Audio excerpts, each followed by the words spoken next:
Well, hi, everybody. Welcome back to Paws and Purpose. I'm Paul Heiso. I'm KJ Eugene. I'm Mara Davies. And we're so glad you joined us today. We have a very special guest. We have the Vice President of Development for the SPCA of Texas. We're very, very thrilled to have you here today, Justin. Welcome. Thank you. Yeah. Hello. All right. Well, it's been we've been setting this up and getting it ready to go, and been looking forward to having you on the podcast. So great that you're here. Thanks for making time for us. We know your schedule is very busy. So thank you. Never too busy for you. Well, that's great. That's awesome. Good.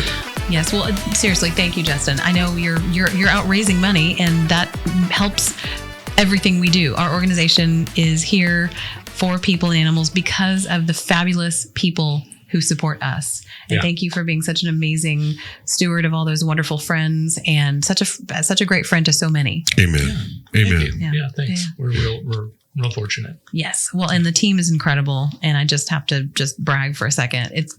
I've been here for a long time, and it's incredible to see a team of such passionate professionals who are excellent at their job and who are just wonderful.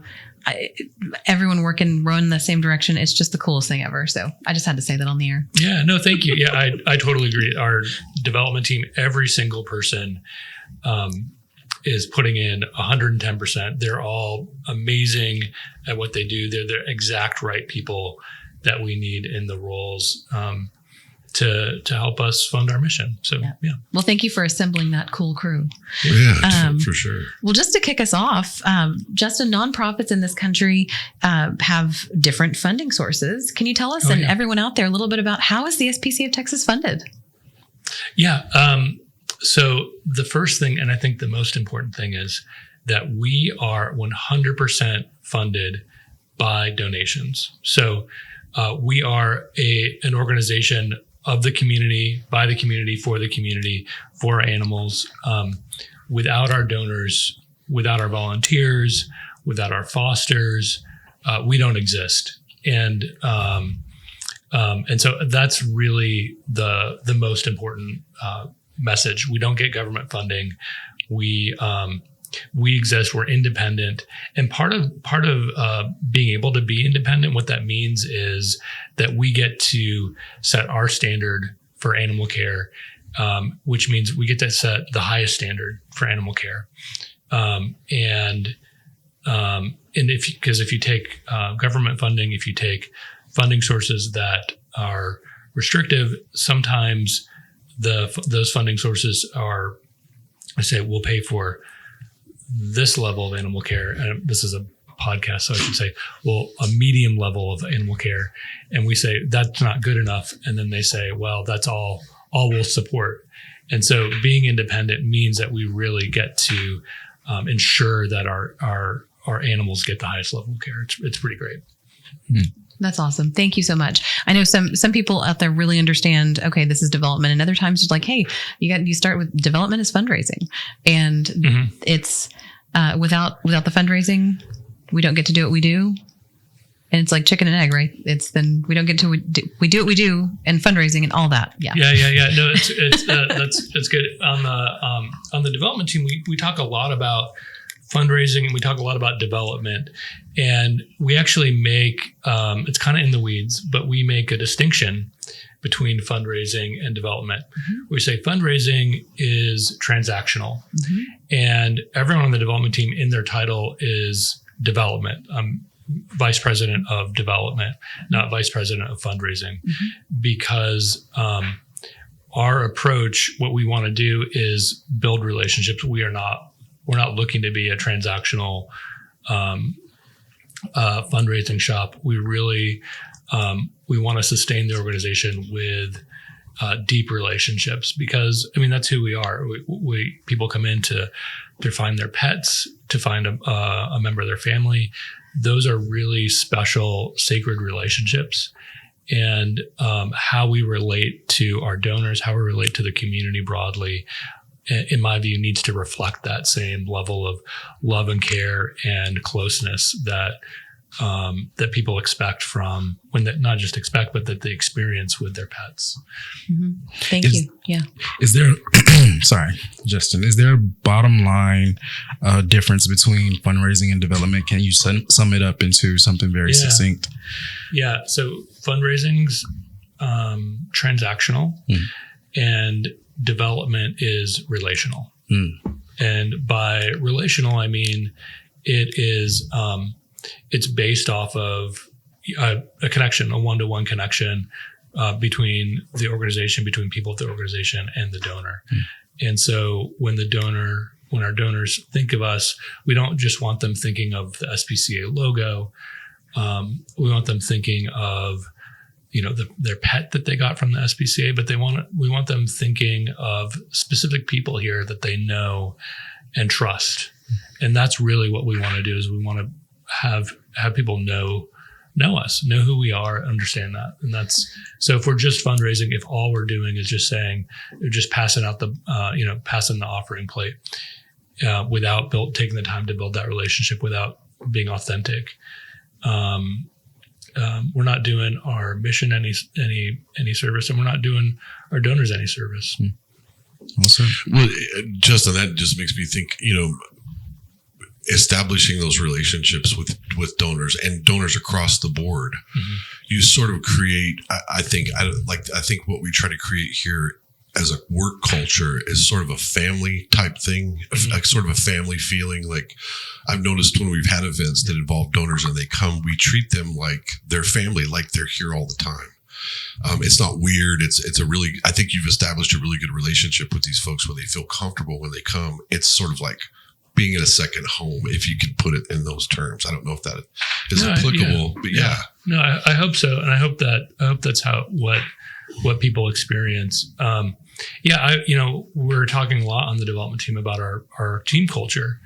And I believe really strongly our team culture should be the same culture that our donors experience. Our team culture internally should be the same caring culture that we bring to our the care for our animals, our dogs and cats and rabbits and rats and all of our animals. That same care and support is how we should treat each other, and again how we should treat our donors. And if there's if we don't have that alignment between how we treat each other here at the SPCA of Texas and how we treat our animals, and then how we treat our community and our donors, if there's any gap there, people feel it.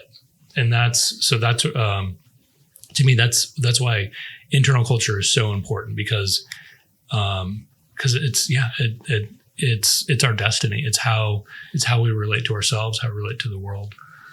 Can I go off script a little bit? Go for it, KJ. I just wanted to know, I've never gotten a chance to really sit down and talk with you about your experience as a development person. So how do you come to realize these things about, making relationships work to get the right benefits from the right people and things like that? What did you do to develop that mindset? Yeah, well, I'd say, first of all, if you're developing a relationship to get a benefit, it's not a relationship. I'd say that for me, that's transactional. If I'm only building a relationship with you because I want something from you, okay, fine. But that's now I'm not to disparage car salesmen, but now I'm a car salesman. Yeah. Right? I'm sure that there are car salesmen out there that are relational. Yeah. I know there are. But I know one. Yeah. If she's listening. And they're successful. That's true, actually. They're successful, aren't they? The relational guys. Yes. Yeah, they make lots of money. Yeah. No, but that stereotype, I know what you mean. Yeah. Mm-hmm. Yeah.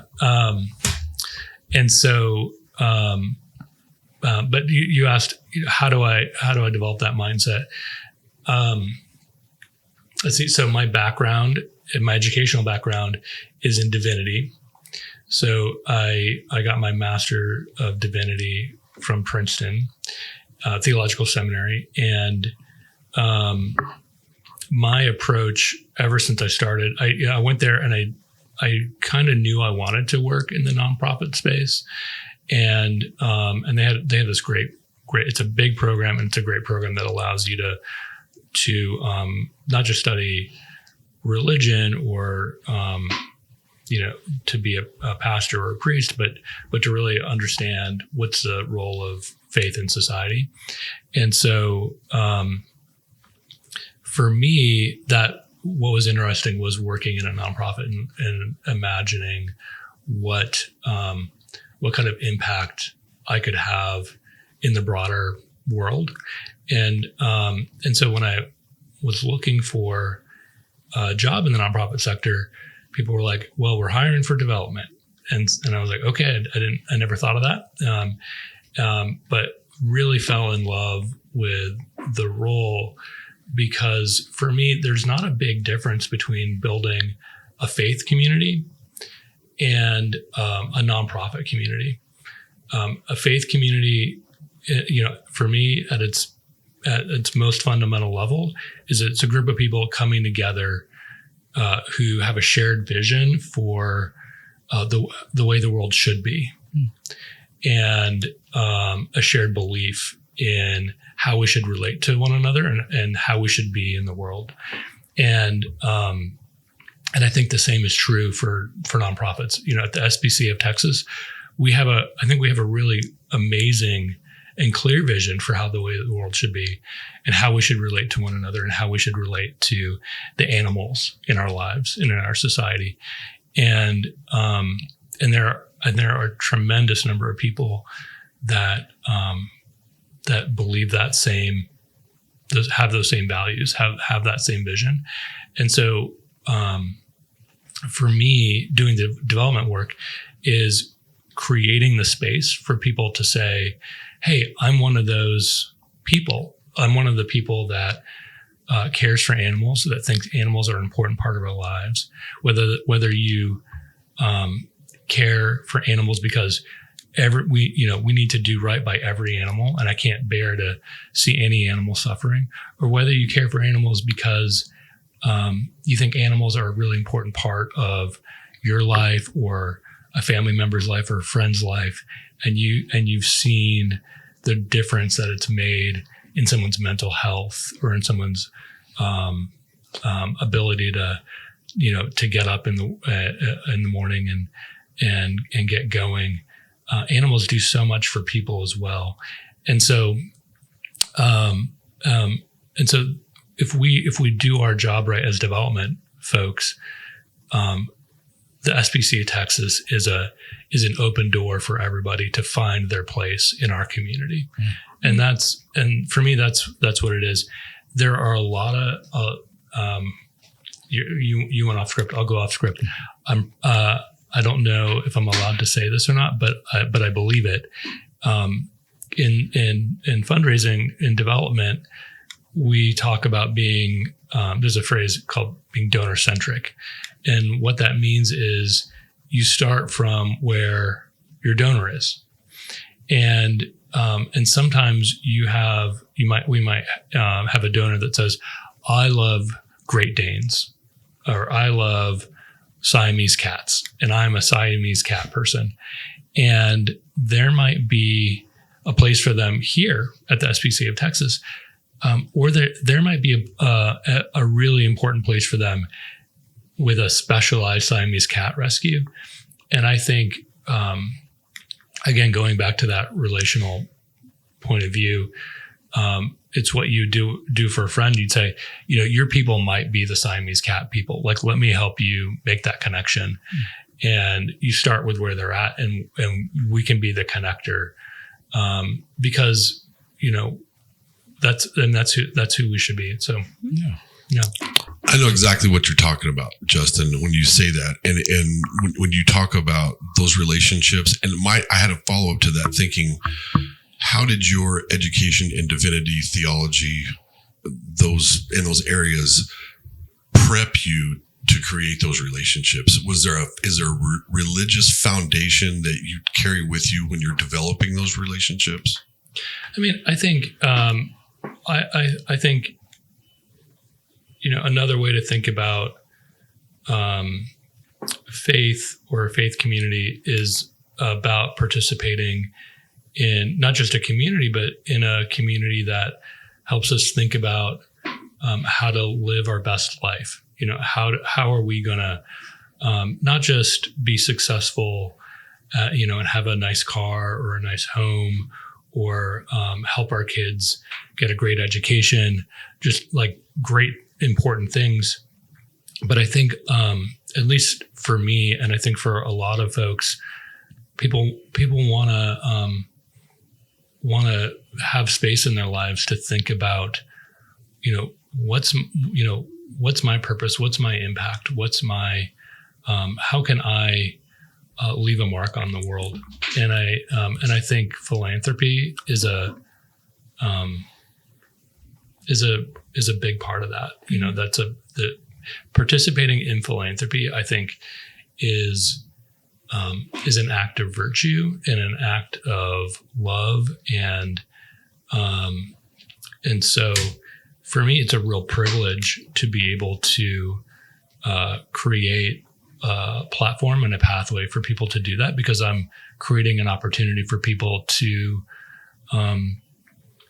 be their best selves. And I think it's a pretty special and privileged thing. So great answer, by the way. Thank you. Justin, again, so glad to have you here. And this is fascinating because we're so busy most of the time. We don't get a chance to sit down and talk to you holistically about your job and what you do. So I think it's very educational for all of us to hear this. Yeah. So it's cool to have you here. And, we're right in the middle of this capital campaign that was, we announced a little over a month ago. When you arrived here, that was sort of its nascent stages. And now we're, I think anyone that drives by can see that there's a lot of activity here and a lot of things happening. Talk about how we got from where you started to today.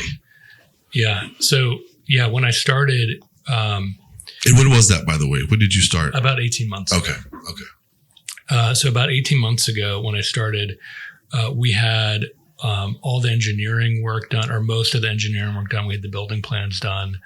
And the architect, the construction firms were like, okay, when do you want us to go? And maybe tell us about what's going on out there too. Tell us yeah, please. So we're building a new 41,000 square foot shelter. And that shelter is going to essentially double our physical capacity. But it's going to do more than that. In addition to the additional spots for the animals and the surgery and the forensic suite, the additional adoption space, we're going to have all of that. But it's going to allow us to move animals through quicker.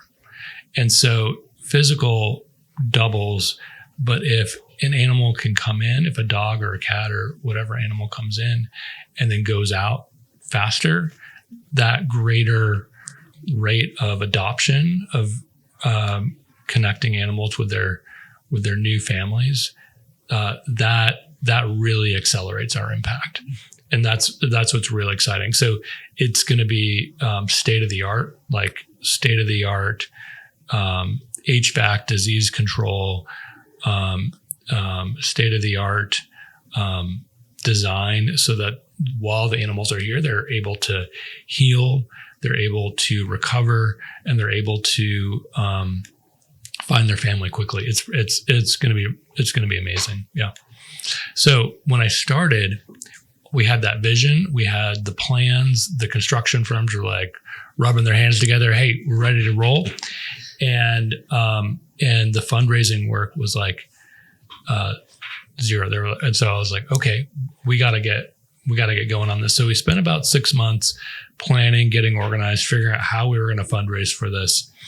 And then we took a huge leap of faith. So in December, before we had raised any money from the community, we said, this project needs to happen. And so we said, all right, construction firms, we inked the inked the deal. Chris, our CEO, inked the contracts, and the construction firm started going. And that was a ticking clock for us. That was like, we have to raise the money. It's a $31 million building. We have to raise the money. The board put up about $15 million from bequests, so from estates that people have left us money in their will. The board we had saved some of that up, and the board dedicated about half of the building from donors who had put us in their will. And then, so we have had at that point had about half more to raise. And that's the Legacy Society. That's correct? the Legacy Society. Yeah. And one of the great benefits of that, by the way, is if you're in the Legacy Society, we will take your pet and take care of your pet, guarantee your pet gets into a great foster, gets into a great family. So it's in addition to really accelerating our mission and allowing us to do special projects like this, it also means that you can feel secure about your pet. So in January we started raising money for the building, and we had to do it fast. It ended up being really lucky for two reasons. So the first reason is that the contracts that we signed in December was before all the tariff stuff. So we saved around $2 million in construction costs that we would have had to pay if we had signed the contracts later or later than we did in the new year, basically. So that was great. It was also lucky because it did create that real sense of urgency, and we've been able to raise over 80% since January. Over 80% of the funding has come in, and so that's huge. Yeah, it's really wild. Amazing. Good job. Okay, so don't say good job to me. What the truth is that I've been in development for years, and I thought this might be impossible. I really thought this might be impossible, raising this much money in this short a time, in a way that the organization doesn't have to take on debt. And the truth is that our donor community stepped up in a way that I have never seen. And when I talk to other nonprofits and other development professionals in the city, their jaws drop. And it's not because of me. There's nothing special about me. It's because of who our donors are, and because of who the SPCA of Texas is, who we are, and the work that they see us doing every day. Our first donors to the campaign are long time volunteers. They're here every day. They volunteer in surgery. They volunteer with some of our toughest cases, and they are amazing people. And they knew about this, and they said, let's talk to our financial planner. We're going to liquidate some of our retirement savings and $500,000 and put it towards this new building. And I was floored that they did that. That was the first gift that came in. And I think oftentimes the first gift is the most important, because it sets the tone and the pace for the rest of the other donors as they're thinking about it. And I think the credibility that they have, when people said, okay, if somebody who's here every week, who's been here for years, cares enough about this project and believes in it enough that they would make a sacrificial gift like that. And it's a sacrificial gift, right? That's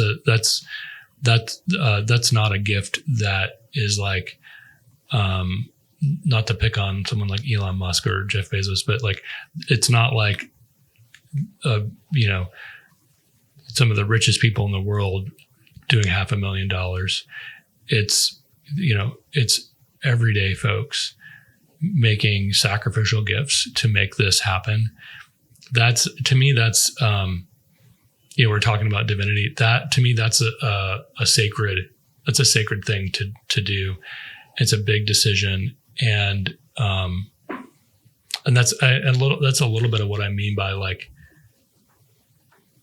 when you have that relationship with folks and you can help them make that kind of impact, to be that sort of person. It's amazing. I mean, like, who wouldn't want to know and be good friends with somebody that would even think like that? I mean, very, very few people think like that.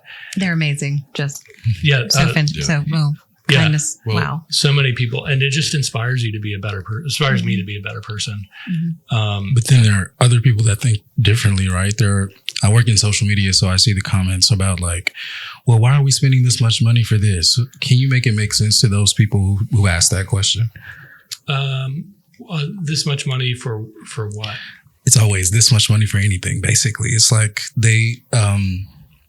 when it comes to large amounts of money being spent on anything, it's like, yeah, there are going to be some questions about what it's for. Oh, I see. Yeah. Well, I think what I'd say is, like, if you're taking care of one dog or one cat, and you're doing that well, how much does that cost? Mm-hmm. Okay, let's talk about doing that, times 10,000, and things start to get real expensive real fast when you're doing it at that scale. And by the way, we're not talking about just having a healthy pet that's in your home where here's your monthly, flea and tick and heartworm medicine. And then, here's your food and treats. These are animals that are coming in from animal cruelty cases where they have they've been abused. They've been in difficult situations. They're not healthy. They require specialized surgery, and the costs get expensive real fast. And,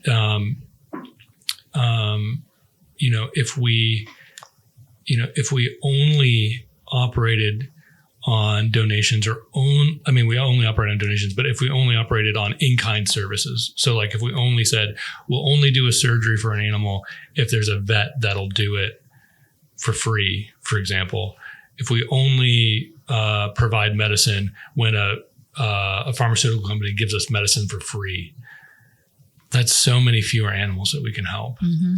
And again, it just goes back to that, like we want to have the highest standard of care, and we want to do right by every animal that comes in.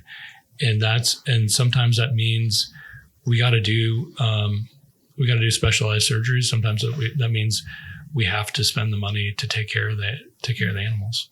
Thanks for clearing that up. And then the people who care for the animals, those people have families. That's a reality too. Mm-hmm. That people, it takes a lot, and that's important. And the scale that we are able to provide that care is amazing. Yeah, no, that's true too. So, we compete in the marketplace for talent, just like any other place. And so, again, it goes back to the animals, but our animals deserve the best care. Mm-hmm. And if you want the type of talent that we have here, the truth is that the folks here, they're talented enough that they could go work anywhere. Mm-hmm. And so we have to compete in the market for folks. Does that mean that we don't rely on volunteers? We rely hugely on volunteers. We wouldn't exist without our volunteers, not in the same way. And we need more. Mm-hmm. We need as many volunteers as we can get. So we're constantly trying to thread that needle, but we do need to invest in the care of our animals. Mm-hmm. Yeah. And it is an investment at the end of the day. Absolutely. Yeah. Well, and I think the payoff is, like you were talking about with donors. If you don't have large amounts of money to donate, you can volunteer and get that same feeling. Mm-hmm. Or a $5 gift, or coming to the shelter, or taking home a litter of newborn puppies and caring for them, walking in the shelter, just anything. Well, and there are a million stories out there a day because of all of this that we're talking about. And that storytelling is how we spread to the community the amazing stuff that's going on here because of our donors, because of the volunteers, because of everyone, because of the staff. Can you talk to us a little bit about how we tell our story effectively for donors and how you approach storytelling when we're talking about those relationships and how critical it is to share what we do? What is the best way to share information with somebody, realizing that's probably going to be different for every human? So there's a couple of things that I think about when telling stories. So one is do it. So tell stories. Check. It's important. There's a lot of folks, the last thing that we want to do is have somebody say, I donated and I never heard from them again. I want, and we're constantly thinking about how can we communicate the impact of every gift, whether it's $1, whether it's just whether it's $1, whether it's your time, whether it doesn't matter. How can we let people know what their gift did for an animal, and make it as concrete as possible and as timely as possible. So that's a constant part of what we do on the team.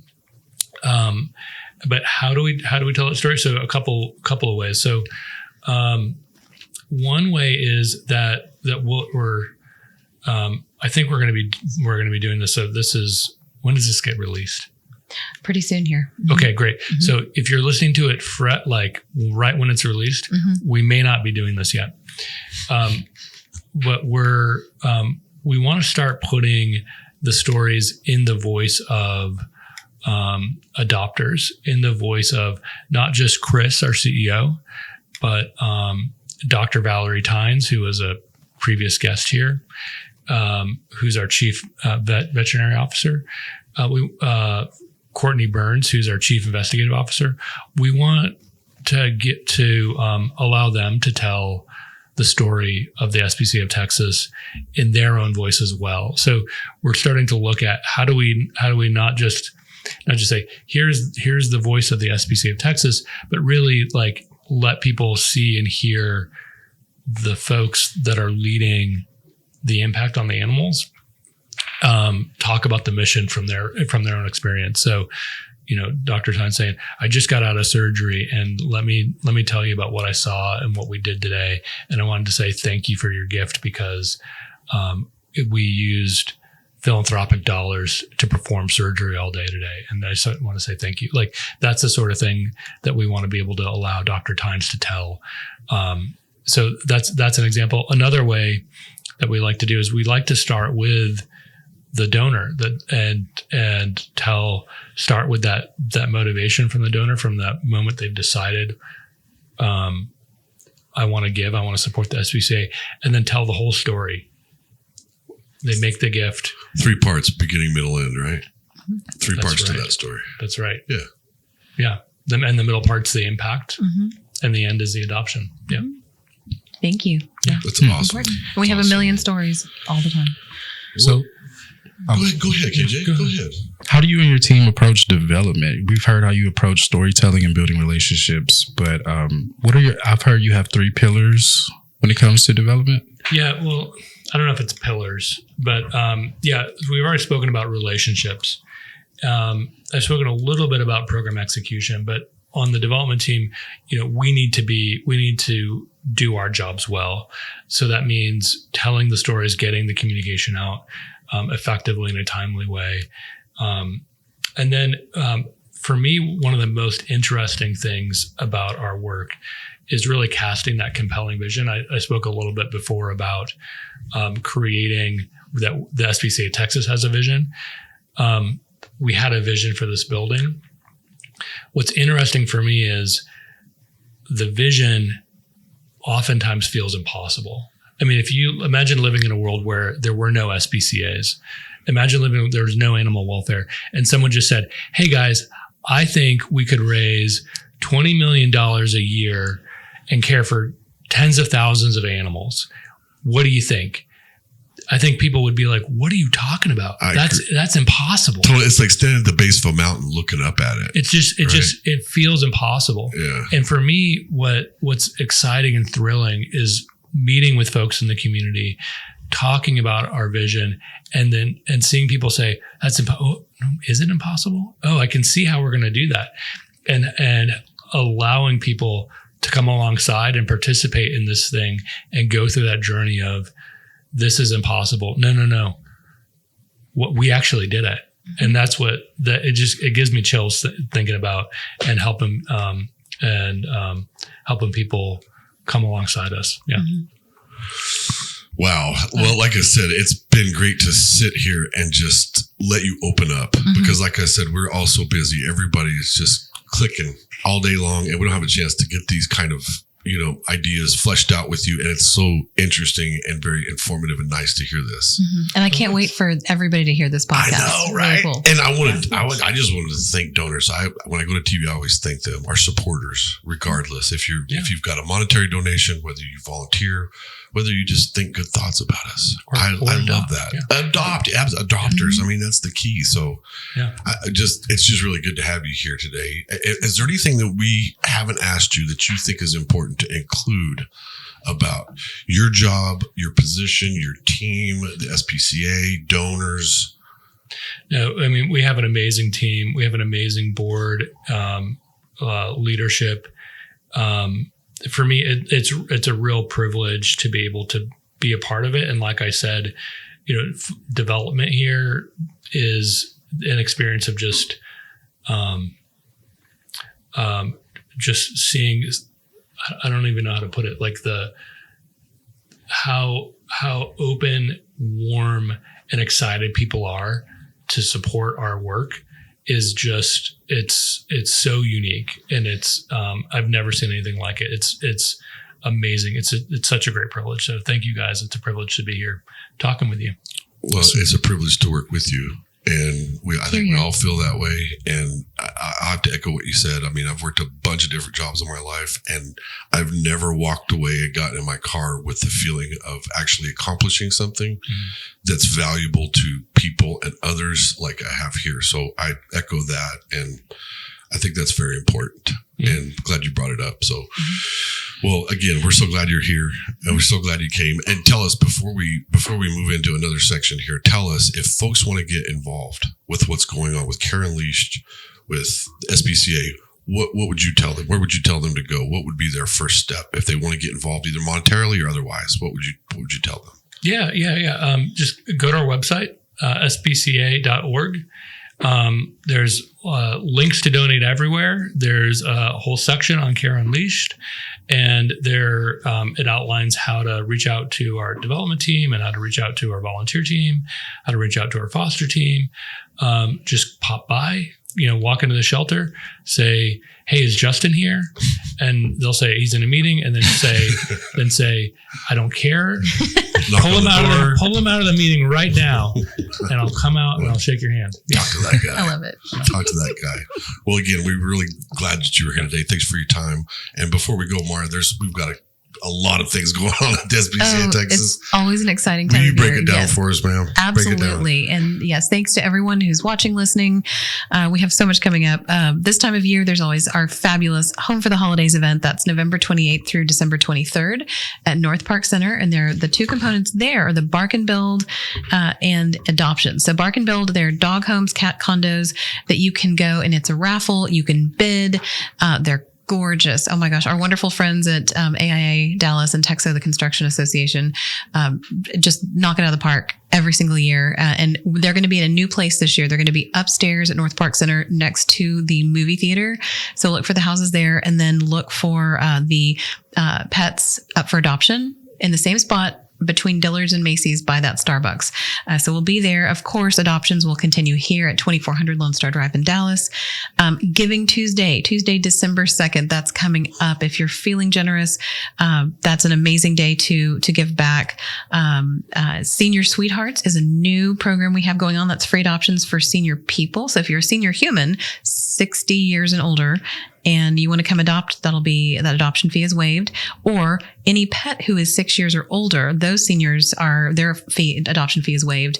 And then looking forward to 2026. Strut Your Mutt is Saturday, March 28th from 8:30 to 11 at Fair Park in Dallas. And Paws Cause is Thursday, May 7th, 2026 from 7 to 9:30 p.m. here at 2400 Lone Star Drive in Dallas. So that's a lot, but you can find everything on our website, spca.org/calendar, or just hit spca.org and you can go a million directions through there. So thank you, everyone. Appreciate y'all. Certainly something for everyone in that. That's fantastic. What a lineup. Again, Justin, thank you so much. Thank you. For Mara, for KJ, I'm Paul Heiso. This has been Paws and Purpose. Join us next time. We'll be back soon. Thanks. Bye-bye. Thank you. And that wraps up today's episode. We hope you enjoyed the conversation and took away something valuable. If you loved what you heard, don't forget to subscribe, leave us a review, and share this episode with a friend. It really helps us keep the conversation going. Got thoughts, questions, or ideas for future episodes? We'd love to hear from you. Connect with us on social media. We're on TikTok, Instagram, and Facebook.